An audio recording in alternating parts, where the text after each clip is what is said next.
आणि पीकदाणी याविषयी स्वामींची कृपा. अक्कलकोटचे राजे मालोजी राजे हे स्वामींचे भक्त होते. ते एकदा मुंबईच्या गव्हर्नरांना भेटायला सोलापूरला चालले होते. निघण्यापूर्वी मालोजी राजे स्वामींच्या दर्शनाला गेले. राजे स्वामींच्या पाया पडले आणि बाजूला उभे राहिले.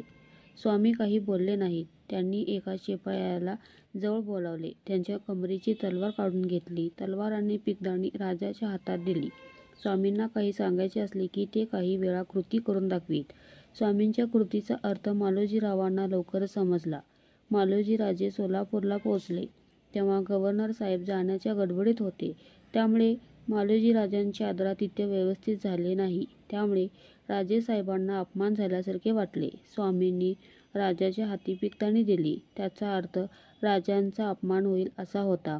याच भेटीत गव्हर्नरांनी एक महत्त्वाची गोष्ट केली. अक्कलकोट संस्थानात शस्त्रास्त्रे बाळगण्याची बंदी होती.